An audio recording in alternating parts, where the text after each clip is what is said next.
Fala, bom de língua! Eu sou o Sandro Taliba e hoje eu vou te mostrar que você sabe mais inglês do que você imagina. Duvida? Então vem comigo!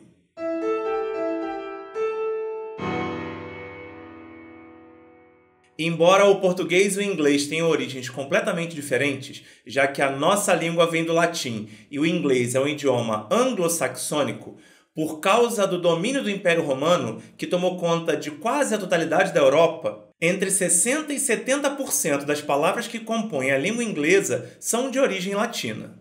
Se a gente levar em conta só a parte mais técnica da língua, como a medicina e a tecnologia, esse número pode chegar a 90%.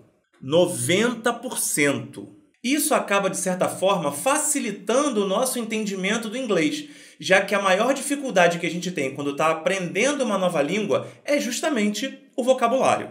Algumas palavras não são tão reconhecíveis, como career, que tem a mesma origem de carreira, e street, que é da família de estrada, mas outras são praticamente idênticas à sua equivalente no português, como natural e intelligent.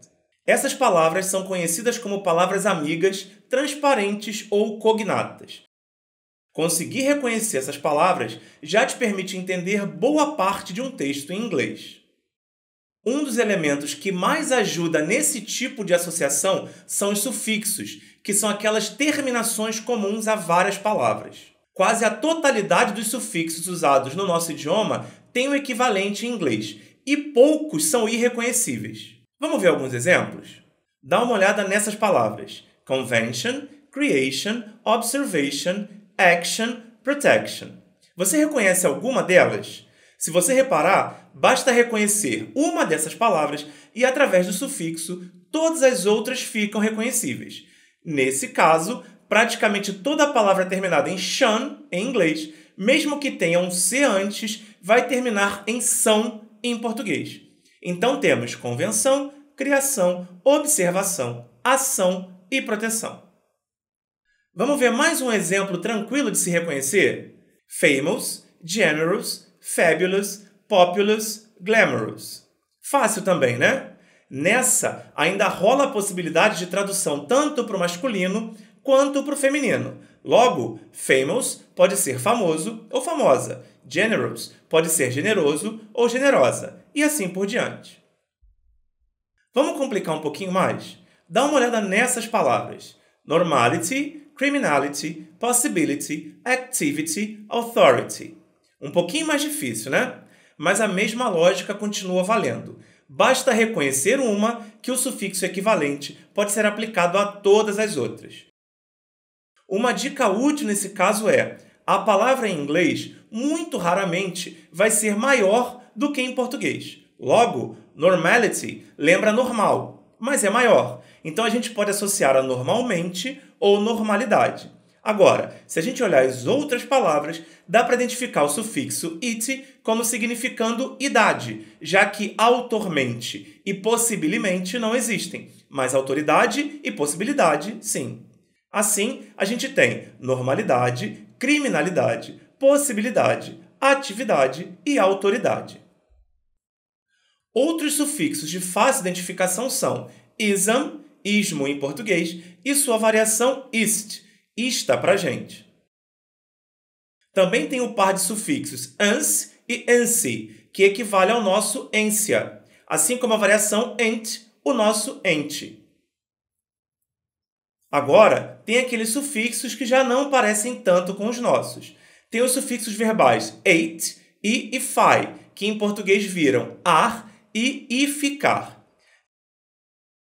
Tem ainda o bol, que é o nosso véu. O ud, que equivale aos nossos ado ou ido. O in, que é o nosso indo. E como eu citei a palavra normalmente mais cedo, o equivalente em inglês ao nosso mente é o le. Conhecendo esses sufixos, você já consegue identificar várias palavras em textos em inglês.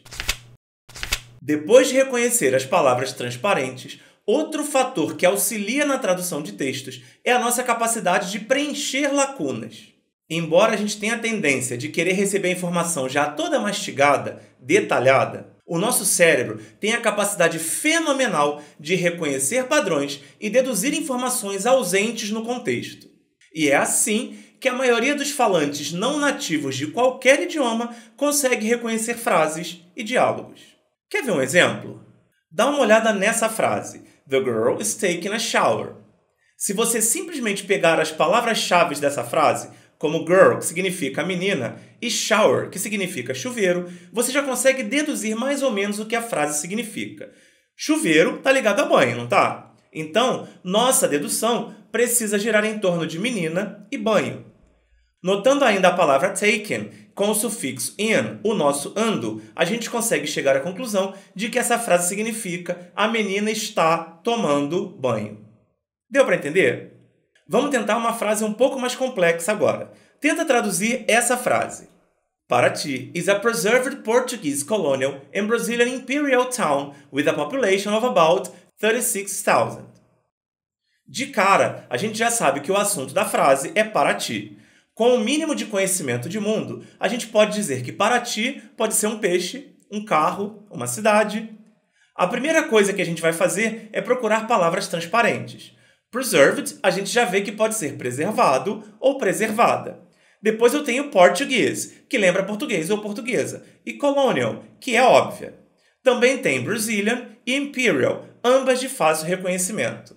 E a última das nossas amigas dessa frase é population, com a terminação shan, que equivale ao são, como vimos lá no começo do vídeo. E com população, a gente chega à conclusão de que Paraty, nesse caso, é a cidade. Sobraram então umas poucas palavras que a gente não conseguiu saber o significado. Agora vem a segunda parte, de tentar preencher as lacunas. Paraty é preservada, certo? É da época da colônia portuguesa e também do Brasil Imperial, beleza? E tem uma população de 36 mil habitantes. Você conseguiu chegar às mesmas conclusões? Parabéns, você traduziu a frase em inglês. Eu vou traduzir tudo agora para ver se a gente deixou passar alguma coisa. Paraty é uma cidade colonial portuguesa e imperial brasileira preservada, com população de cerca de 36 mil. Viu como, mesmo não conhecendo todas as palavras, o nosso cérebro conseguiu fazer as conexões necessárias para que a gente conseguisse entender o texto? Então, é assim que a gente começa a aprender outro idioma. Aproveita para tentar essa técnica com outros textos em inglês, sempre tentando procurar as palavras amigas para te ajudar nessa tarefa. E não tenta procurar muita coisa no dicionário, não. Deixa o seu cérebro trabalhar, que ele sozinho vai achar a maioria dos caminhos. A gente se vê no próximo vídeo. Um abraço!